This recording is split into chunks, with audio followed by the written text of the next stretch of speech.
I'm just going to give folks another couple of minutes to show up and then we will get started.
All right, welcome everyone. Thanks for joining us today for our 2022 Condition of the State webinar.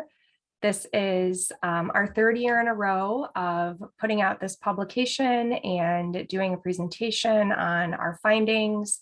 It's a great opportunity for us to take stock on an annual basis of how Iowa's doing on reaching our climate goals and IEC's own push towards seeing 100% clean electricity in the state of Iowa by 2035. Pardon me, a little tickle in my throat here today, so hopefully I will that will not cut into things too much. Today's agenda, just a few notes as we are going through today. Please remain muted to avoid crosstalk or noise getting through. If you have questions, please use the Q&A tool at the bottom. That's the best way to get your question in. You can put them in the chat. We might not see them, but you can try to do that instead. Please use the chat to let us know of any technical issues throughout the webinar, and then we will have time for questions at the end, but please feel free to throw them in the Q&A when they come up for you. So just a little bit about the Iowa Environmental Council. Hopefully many of you here are already familiar with us, but we are the largest environmental coalition in the state of Iowa. We are committed to addressing the climate crisis through our work on water and clean energy, and really focused on increasing our engagement around issues of environmental justice. We work on federal, state, and local public policy, and we engage Iowans to weigh in on those issues and get active to make Iowa a more just, healthy, and sustainable state for everyone. Our presenter today is going to be my colleague, Steve Geyer. He is our Energy Policy Manager, and he has been with IEC since 2019. And before that, Steve spent a couple of decades working for utilities on various environmental roles, and has also run his own solar company for a decade. So very deep expertise in the area of energy, utilities, renewable energy. We're really lucky to have Steve on our staff and presenting his work to us today. So Steve, take it away. Thanks, Carrie. So I'm going to set a frame of reference. Carrie mentioned a little bit in terms of our focus on climate change. So I'm going to basically set the baseline in terms of what it is, the targets, etc. Obviously, we are seeing the impacts in Iowa, but let's just start with the cause. I'm sure many of you on the call basically already know what the cause is, but just so everyone does. So carbon dioxide emissions from burning fossil fuels are clearly the primary driver of climate change. Just as a frame of reference in terms of how much carbon dioxide we emit when we generate electricity, either from coal or natural gas. So every megawatt hour of coal produces about 2,000 pounds per megawatt hour of CO2, and natural gas about half that, roughly 1,000 pounds per megawatt hour.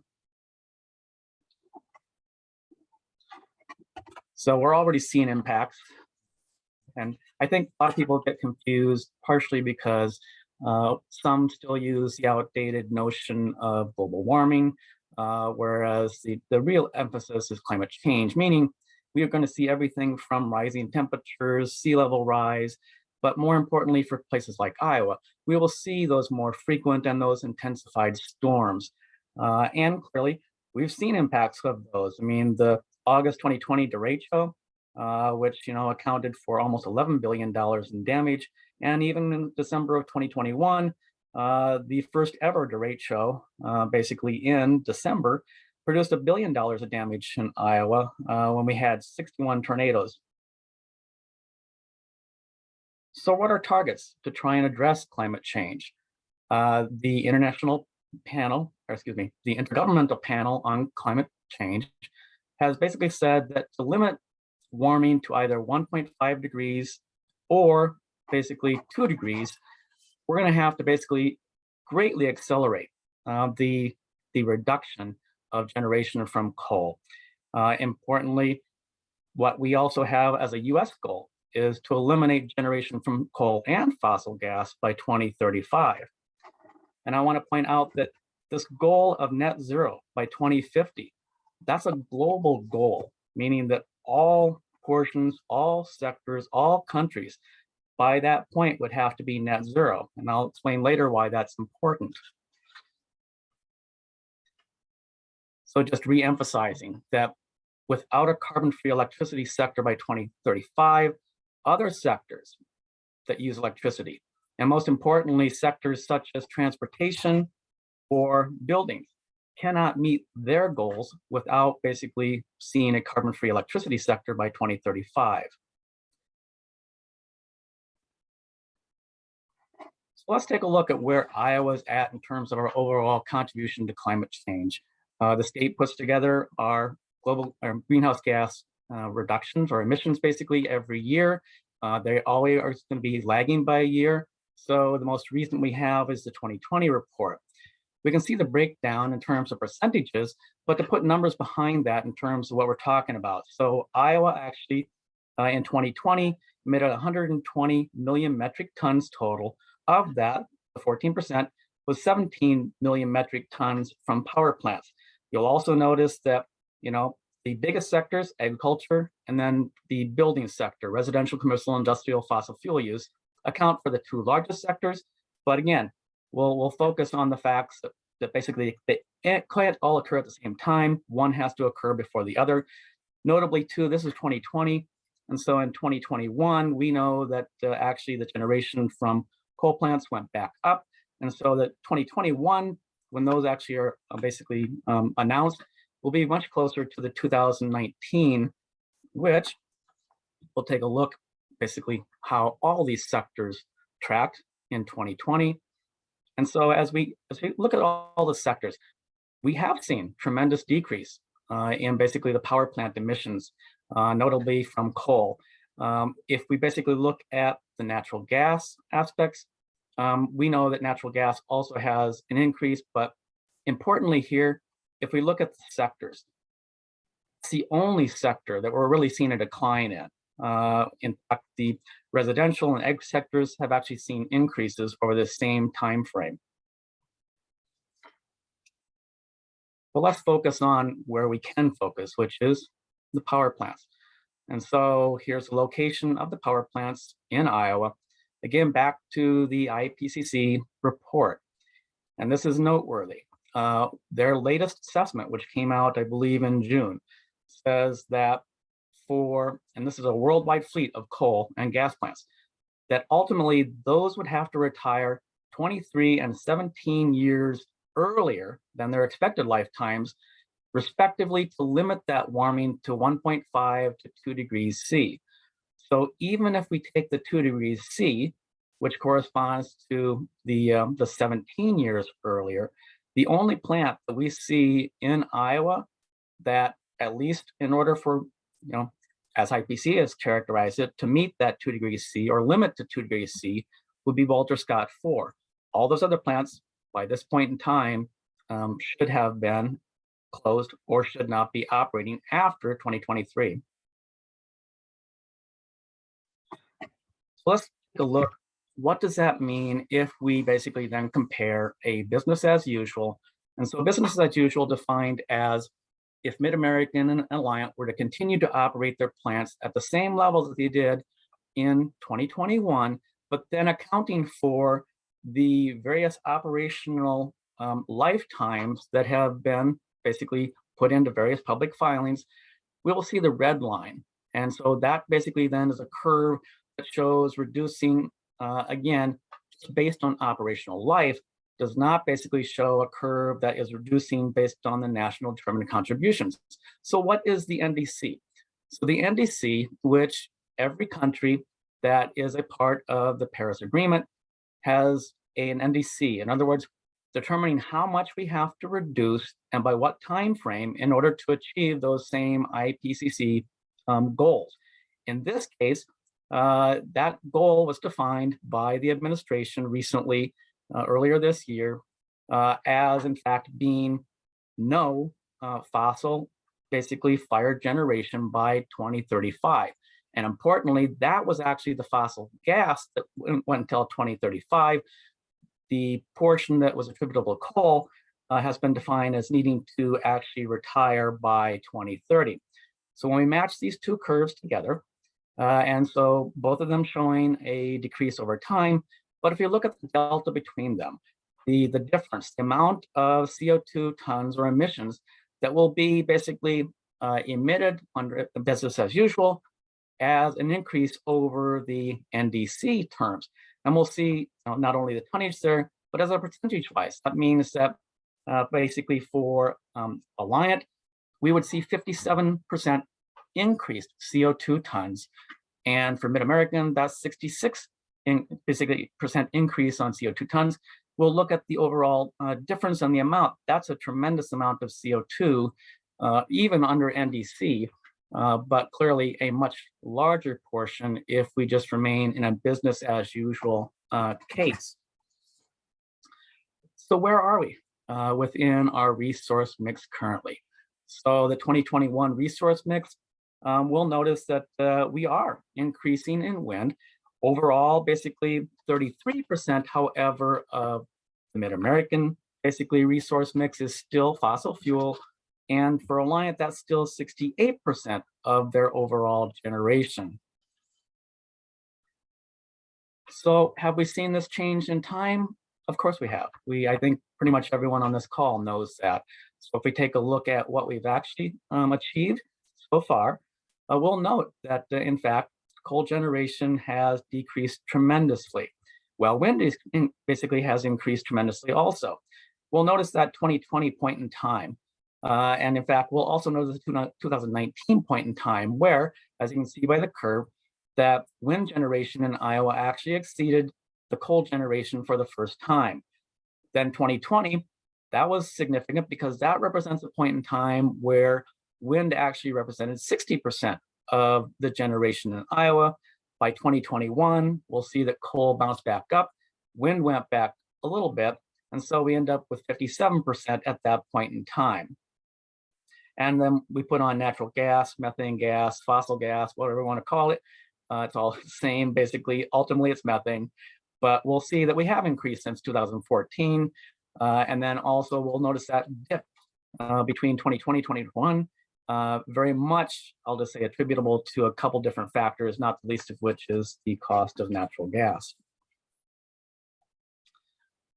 So I always like to step back and sort of try and basically provide a basis and answer what usually is the obvious question as to why it is that our generation mix is shifting and why we're seeing this transition.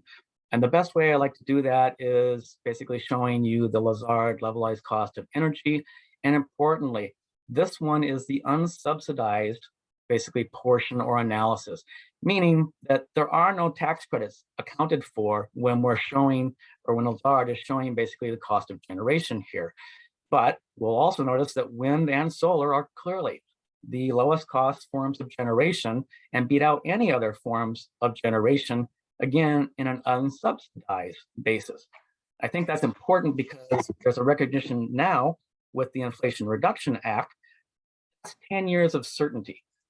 with tax credits then will basically have the result of likely increasing not only the amount of generation. Some projections say we'll see wind and solar double by 2030 because of the Inflation Reduction Act, but it also will then result in, when we look at this curve, in a subsidized fashion, in a much lower cost for the wind and solar, even when they were already the lowest cost in an unsubsidized fashion.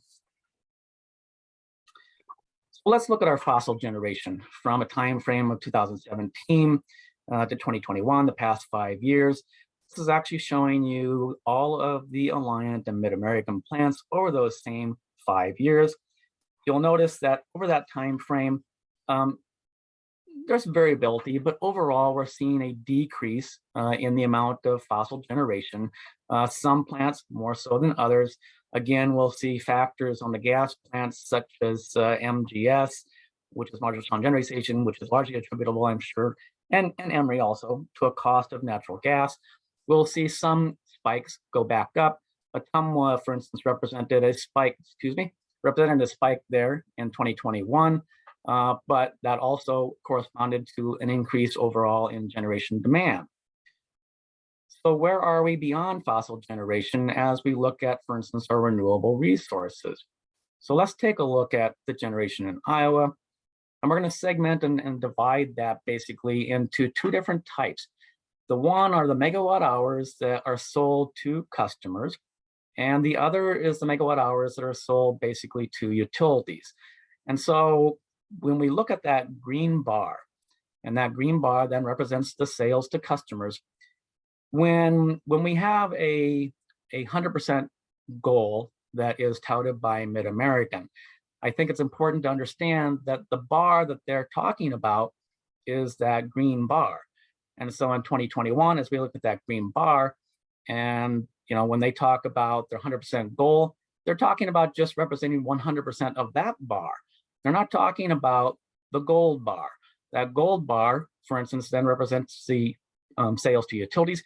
You'll notice also an increasing trend where 36% of the generation from Mid-American in 2021 was actually wholesale sales, did not represent the sales to customers.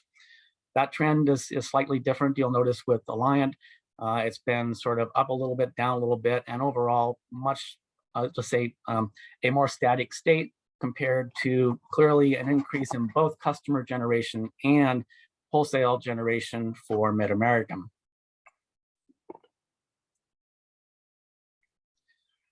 So what is that comparison if we look at the number of megawatt hours then? So as we look at the megawatt hours, we'll notice that approximately 27 million basically megawatt hours basically was produced for a combination of Mid-American and Alliant in 2021, and that the coal generation, again combined, was about 17 million megawatt hours of that.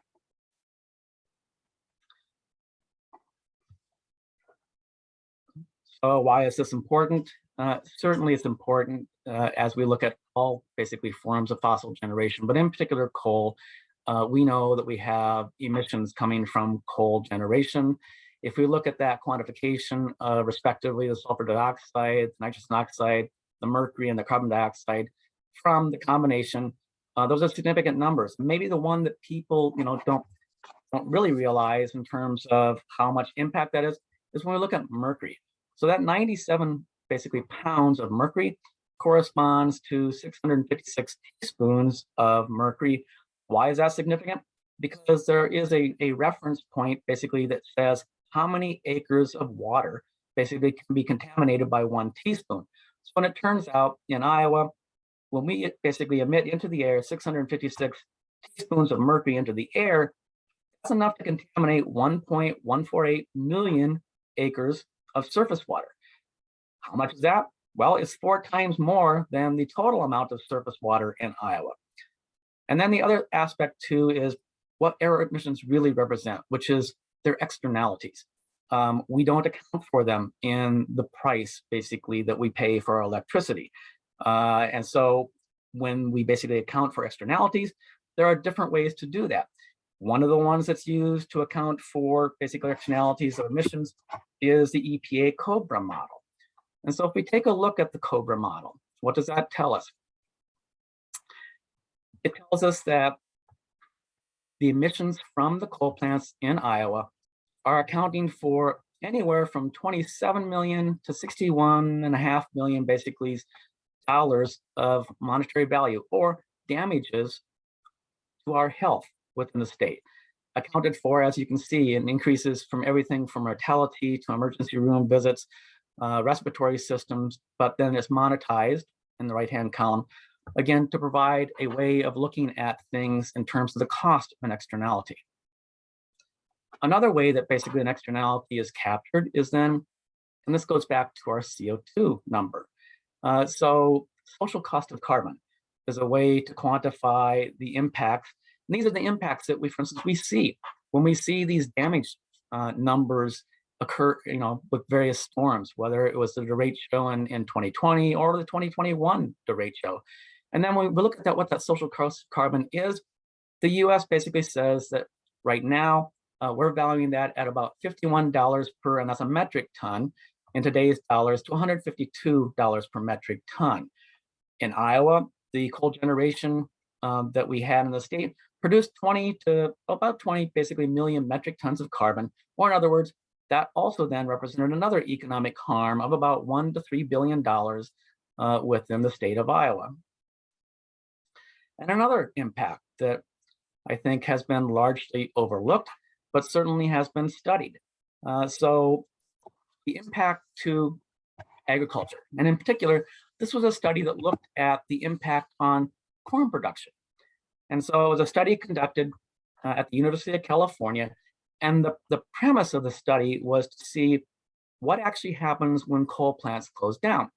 And so over a study period from 2005 to 2016, it observed that corn production increased over that time frame by 1.1% after those coal plants had closed. And so the study then used that information to then assess, well, how much is the continued operation of coal actually resulting in a lost opportunity? Or in other words, production that doesn't show up because we're still generating with coal.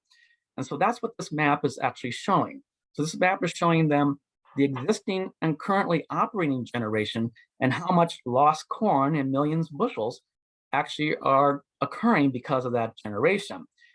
And then we took that, and if we want to quantify that just a little bit further, what it basically said is that an annual loss from 1 to 5 million bushels over 2/3 of the counties, which is in essence what the graph was showing, or the chart was showing, that's a 66 million to 330 million bushel loss. And then if we use, I believe this was a June value for the price of corn, that's almost a $500,000 to almost $3 billion.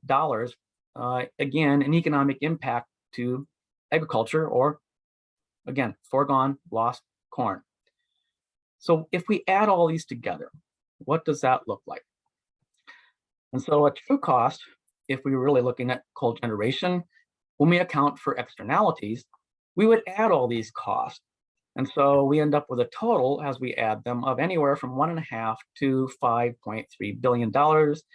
And so if we then look at that as that was dispersed over the 21 million megawatt, or 21 million kilowatt hours, we'd end up with, for 2021, we'd end up with either 7 cents minimum to 25 cents adder in terms of our cost of generation and what it is that we are paying. So if I look at that graphically, what does that mean? So on this chart, what you're seeing is some of the coal plants. And so obviously all those first basically 6 bars are coal plants, the Walter Scotts, the Neil plants, the Loiza, and the Ottumwa. Intrepid and Franklin County, those are wind farms. The little green basically bar is showing what is reported by the utilities on FERC Form 1 in terms of that cost of generation. And then if we add our minimum, our maximums, you'll see that the real minimum cost in terms of generation is right around 10 cents to a maximum of 20 some cents. I want to point out too that obviously when we show the cost of generation here as reported on the FERC form, that's very low. That's clearly not the cost that you pay for every kilowatt hour that you receive. And so if we took a look at it that way, and actually between Mid-American and Alliant, their cost in terms of the delivered kilowatt hour usually range somewhere between 10 to 15 cents. If we take a look at what that means in terms of if you're paying 15 cents, that means you're really paying 22 cents to 40 cents for every kilowatt hour that is actually being delivered to you. So what conclusions can we draw from this?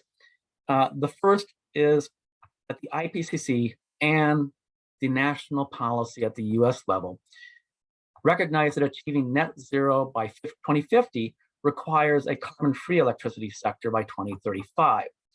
That we have the wind and solar resources to meet that goal. But unfortunately, Iowans believe we are fast approaching that already, largely because we're not, in essence, showing what really is being generated versus what the customer is actually being told as far as how much is their renewable generation. So what basically do we need? Well, we also know, and we can see by those charts previously, we really can't keep going down the business as usual approach. And we need to start accounting for renewable generation in an honest way with a full disclosure. And that accounts for all the generation basically in the state that needs to be basically eliminated by 2030, rather than only focusing on basically a portion of the overall generation or the overall aspects of customers versus wholesale. So with that, I will open to questions.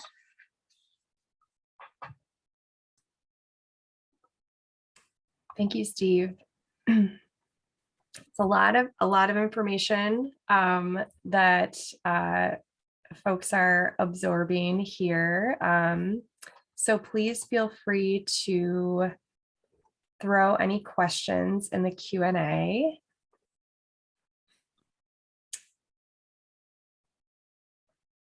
And let's see. We do actually have a hand raised. Let's see if we can figure this out here. Okay. We do have a question. So I might need a little bit more clarification on this question. The question is about the comparison in terms of ethanol. And I'm not sure if that's by like in terms of how much greenhouse gas emissions the ethanol sector creates. I guess it's open to our interpretation.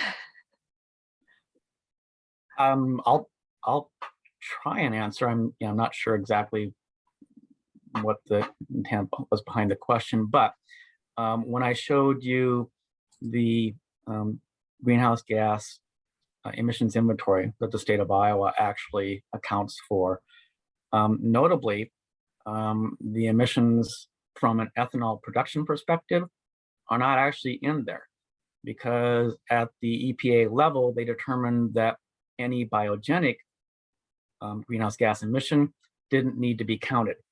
And so even though there might be significant CO2 emissions with ethanol production, they are not included within our overall inventory. Yeah, that's an important note, I think, that that people are not necessarily aware of.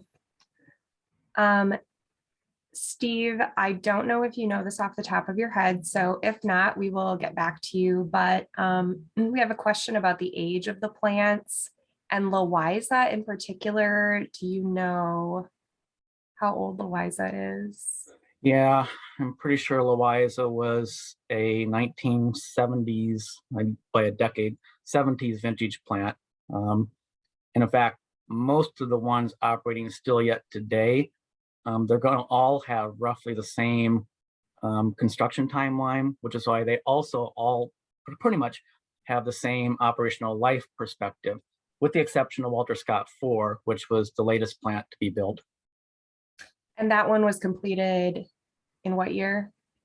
Walter Scott 4 was 2000, and I'm going to pick it right up 5. Okay. So we've got a bunch of plants from the 70s and then one from the early 2000s is kind of what we're left with here in Iowa. Thank you. Let's see. And then when you think about the expected life of a coal plant, what is that, what does that look like? That's a good question. And largely, in fact, that's been one of the focuses that has come through EPA. And so, previously, coal plants, and this is true for all plants, I mean, a lot of lifetime is based on maintenance. And so in a coal plant's perspective, I mean, there is annual maintenance. And so when we look at, how long basically is the operational life of a plant, it's not a given. It's not a set number. Frankly, I could continue to upgrade and basically maintain a plant. But the bigger factor I think we all need to keep in mind is at some point that may become uneconomic. I'll use the example of your used car. At some point, you're spending too much to maintain that plant, and it's costing you more than it would to basically buy new. Very good. So someone wants to know what our opinion is, or what our understanding is, I guess, of why Mid-American and Alliant run their coal plants currently. I think I'm not ascribe the same perspective to both utilities, largely because what we've seen from Alliant in terms of their blueprint, they have specified a point in time where they intend to be off of fossil fuels. Until that point in time, we know that yes, we must maintain grid reliability, but there's a point in time where grid reliability has to become a question of looking to the future that's beyond those resources. And this is a particular, I think, good question, because with the Inflation Reduction Act, it may be a very opportune window of time to look at a way to plan for the future that, again, needs to be carbon free and not basically, I'll just say, hold back because we have a current system that, it's reliable. But there's more than one way to approach reliability. And so that's the point in time where we need to look beyond today's resources to the future resources to also be reliable, but take advantage of windows that we have. Yes, and in a couple weeks, we will have another webinar focused on renewables and a reliable system. So I hope that everyone here who's interested in this topic with all these really amazing questions will join us again in a couple of weeks for that webinar too. So we have a request to go back to the cost comparison slide that you showed of the true cost of coal versus the wind projects that you showed. This one? Yeah. Okay. So these are, yes, this is the kilowatt hour cost. So it looks like the wind cost is down around 2 cents, it looks like. Wind is actually a little less than that. It's closer to 1. So 1 cent. So even without, I mean, this is a clear demonstration, even without all of the externalities added in, the wind is the cheapest resource here. And then obviously when you add the externalities, it's, I don't know, 30 times more expensive here. That's about right. Yeah, it's a really compelling way, I think, to look at, even if we aren't paying this in our electric bill, we're paying it in our healthcare costs, we're paying it in our insurance costs, in, all the tree damage folks had to clean up, all of the, repairs even that the utility had to make to its infrastructure after the disasters that we've had. So it's really an interesting way to look at things. So let's see, another question here. So Mid-American is clearly selling into the market a lot of their non-renewable energy. I think you covered a little bit about why that's happening, and why they might be, currently able to do that. I guess if you can expand a little bit on what some of their, motivations for that might be, and then I can talk a little bit too. Part of the question is how can we place some pressure on Mid-American Energy to phase out the plants? Yeah, I mean, certainly, as you can see by I went back to this chart to show, I mean, the gold bars. Yes, Mid-American is a significant player in the market within the Midwest, basically market, the MISO market. So when you're selling over 1/3 of your overall generation into the market, that makes you a big player.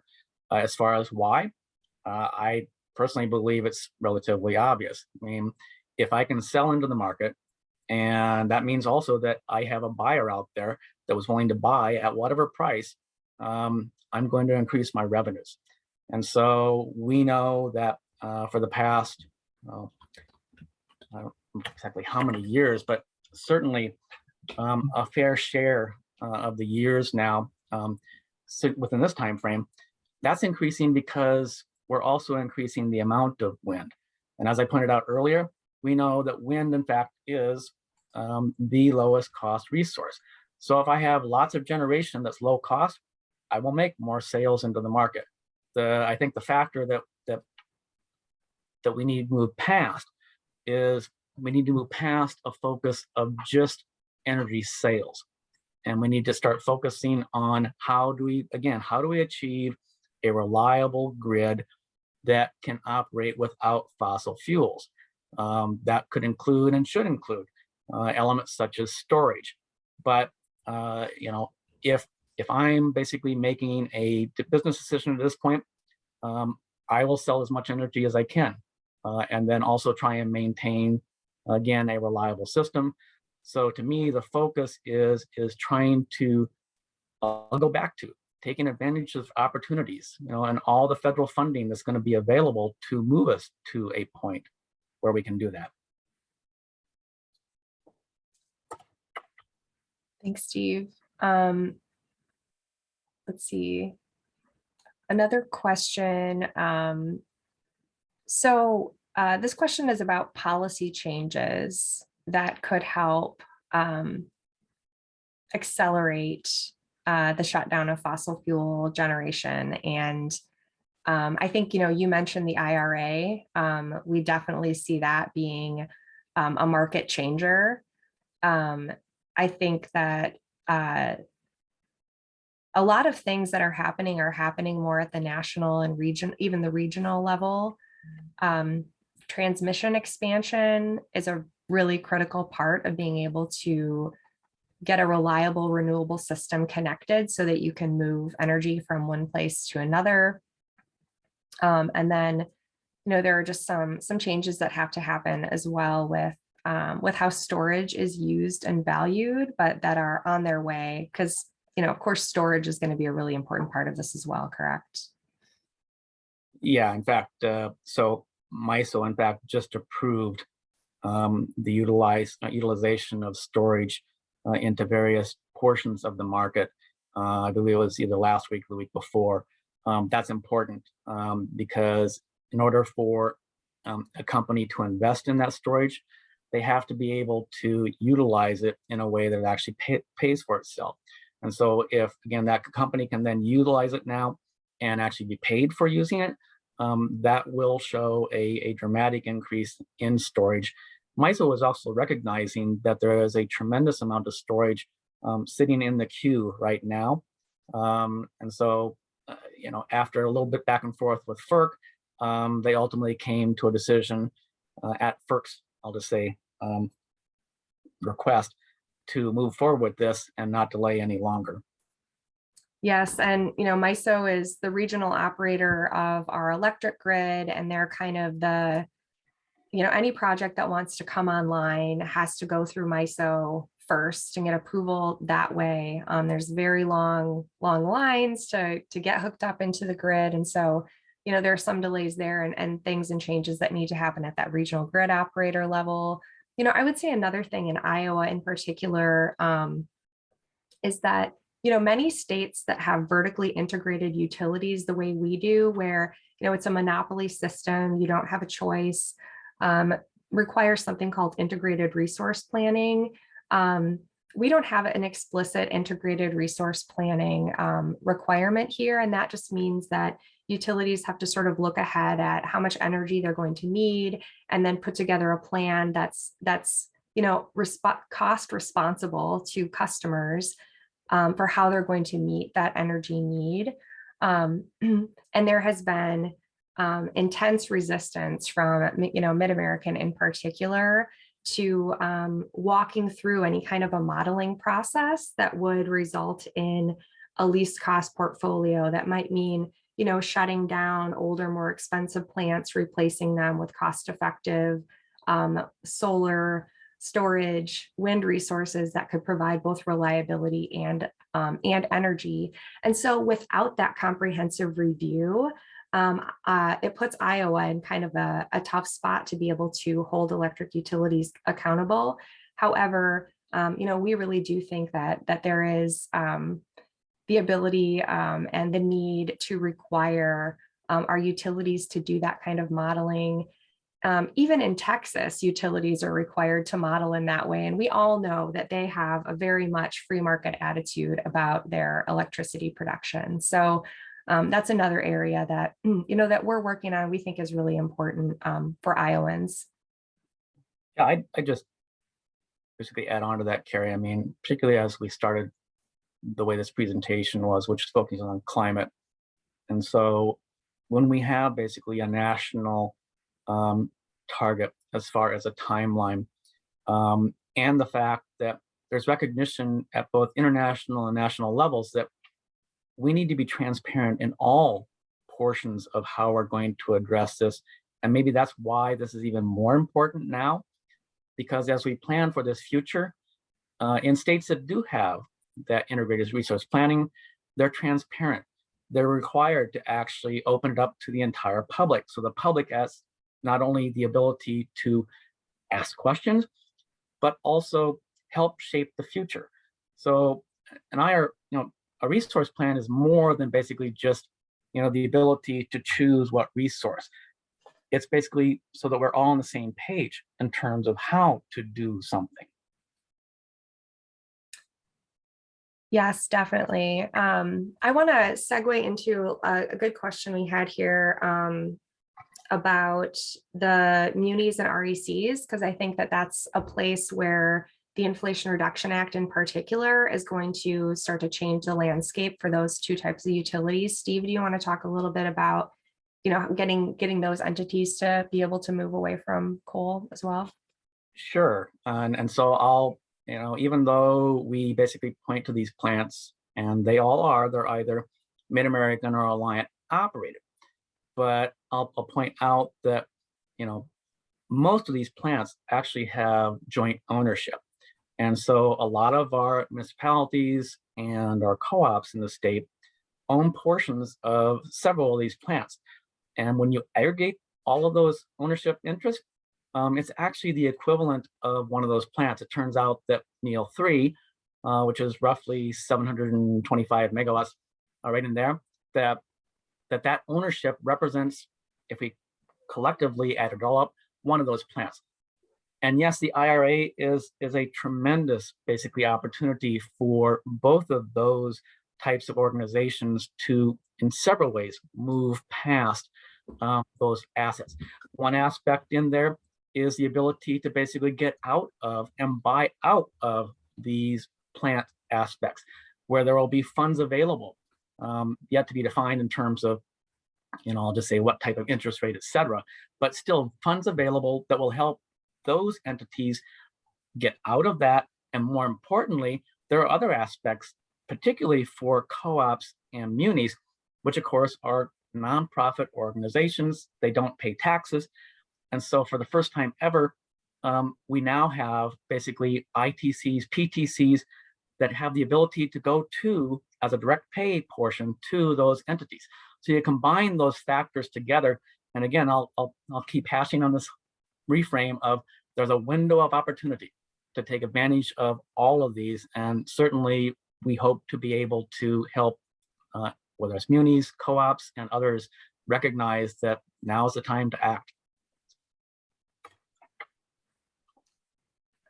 Let's see.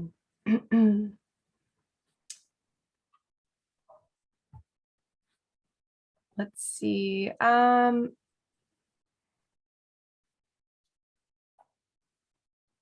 Lots of really good questions here. Just trying to figure out what we might be able to respond to. Steve, I know you have a broad environmental background, so I'm going to throw this one at you. And if you're not sure, we can always get back. But is the mercury pollution that ends up in our water, is that removed from drinking water in the treatment process?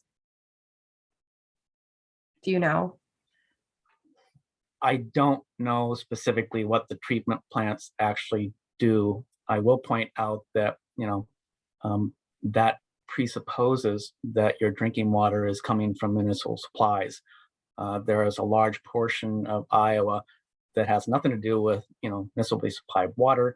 And so if you have basically that mercury within the groundwater table, that certainly is not going to be something that's likely to be filtered for or basically addressed. As far as the overall cycle, the mercury that is emitted is in a vapor form, but what happens is that basically it condenses and falls back in deposition form into these water bodies.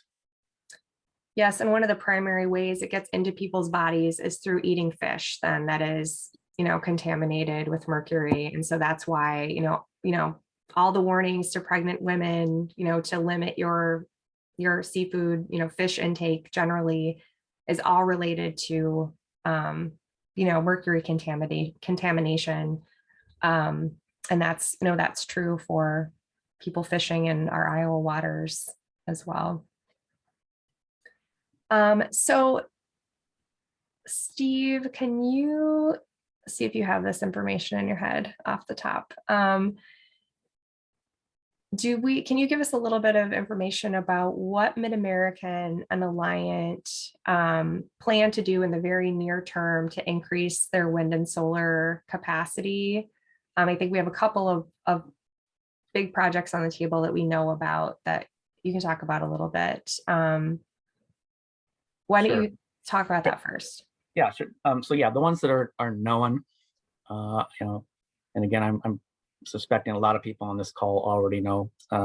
So we have the Alliant, basically proposed purchase of the Duane Arnold solar facility, which ultimately, when it combines with another portion of solar that they're proposing, in fact, they just proposed a site down in Lee County of another 150 megawatts. So that should bring them somewhere around their proposed 400 megawatts of solar. And then I forget the exact size of the battery. I think it's changed a little bit. I think at one time it was 75 megawatts, and it may have changed down to 50 megawatts. In terms of Mid-American's proposal, they're looking at, I believe it's 2,000, they want to be able to get approvals for 2,042 megawatts of wind and 50 megawatts of solar. So those are the two things for those two utilities that are in the current works. And I'll just point out, that could easily change over time as many developers in the state are currently developing projects or trying to develop projects that may end up ultimately being resources that those utilities actually have.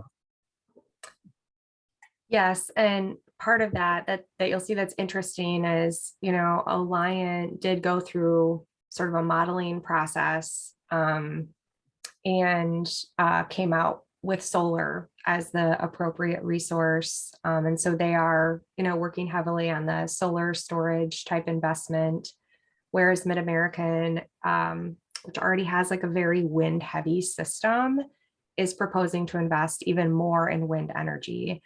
Now there's more room for wind energy in Iowa. We know we need to develop more wind energy in Iowa.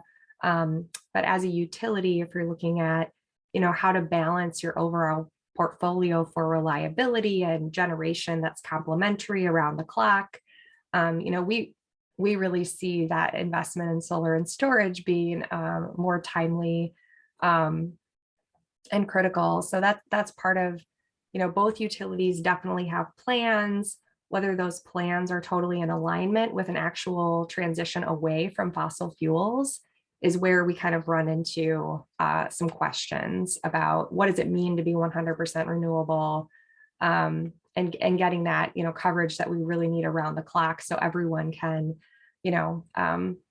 be, safe and sound, knowing they have reliable electricity. And then, currently the add-on to that question was whether there are any sort of incentives or restrictions to moving those things forward. The incentives at this point in time are really coming from the federal level, with the tax credits and some changes and extensions to the tax credits that just occurred with the recent climate bill. I think, just to respond a bit to restrictions, I think the thing that is the most concerning at this point in time is actually getting these projects cited and constructed. And Iowa has historically really given a lot of authority to the counties at the local level to make those siting decisions. For solar, there's there's approval required both at the local level and by the utilities board for projects. And, we're seeing this in many states and starting to see in Iowa as well. A lot of misinformation being shared with people that's making them really concerned about having solar energy nearby or wind energy. And so we're really working on, making sure people have good information, that there's a balance between participating and non-participating landowners. But that's definitely of growing concern in an area that will need, continued work. Yeah, and even though we were focusing on generation for the two, I mean, I'll bring it back to transmission also, which we mentioned earlier, because that is a huge, I'll just say, portion of what has to happen. Without the transmission expanding, the resources we're talking about will come to a point where, in fact, they already have a point where even though we may have that resource, there are constraints. And so we can't operate them like we'd like to operate them, meaning, we can't generate as much as we should or want to. Also importantly with transmission, the focus really is to be able to move energy around from where it's being generated to where it's being needed. So it really is something that we're concerned about right now and trying to find ways to move forward so that it all works together. Yeah, and I'm going to throw one more question at you, Steve, and then we'll wrap up. I am just thrilled with all of the participation and questions today. It was really fun to be able to get into a lot of different aspects of our work, and the things that we spend all of our days just racking our brains about. Thank you so much for being a part of that conversation with us. So I just wanted to see if you could provide us a little bit of an update on the state of storage currently in Iowa. I know we have a fact sheet that is out there on our website as well about storage that has a lot more information about where things are at right now. But can you tell us a little bit about the state of play of storage here right now? I would describe it as it's at its infancy. But a lot of that has to do, again, like I mentioned earlier, until there is market certainty. Those resources that have been added have served very discrete functions.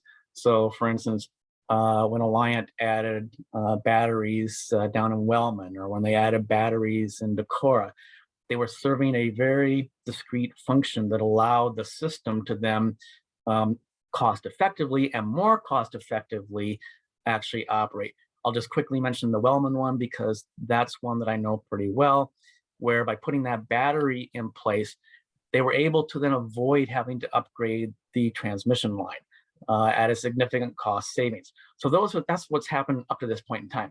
We're now just starting to see, again, with Dwayne Arnold and some other proposals, what will be that next phase. And so with MISO basically then opening up and saying, yes, you can be paid for these particular functions, I believe that those batteries that we see in the queue, and particularly, again, back to the IRA, because now the IRA has said that that battery resource qualifies for the tax credit, initially at the 30% tax credit, and it no longer has to prove, in order for that tax credit, to show that that generation was coming from renewables. In other words, it's a standalone credit. So I believe those two very temporal changes will see a rapid expansion of storage in Iowa. Thank you. So to wrap things up today, I think we just wanted to point you towards resources. The source with all of this information in it and more is available on our website, the 2022 Condition of the State. And on that page, I believe you'll also find our archived publications of the Condition of the State from previous years. You can look at, we have additional information on the corn study that Steve mentioned, and information on it's a lot of information there. So that's where you can access that. The previous Condition of the States are on IEC's page. And this webinar and others on the YouTube channel. So we have a few upcoming events we wanted to invite you to look into. As I mentioned, a webinar specifically on reliability coming up on September 28th, and that will feature former FERC Commissioner and former IUB Chair John Norris, as well as grid expert Michael Goggin. So we are super excited about that one. On October 11th, we're going to be presenting as part of the University of Iowa Law School Solar Energy event. So please look that one up. I think it's going to be a really interesting and cool inaugural event. And then you will definitely find us in November at the Iowa Ideas Conference on a couple of panels over on the eastern side of the state. So thank you all so much for joining us.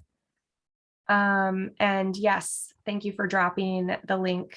Angelisa dropped the link to the reliability webinar registration in the chat if you're interested in going directly to that page, as well as the Condition of the State reports. So thank you everyone for joining us. It was good to see many familiar names, and we look forward to touching base with you in the near future. Thanks a lot.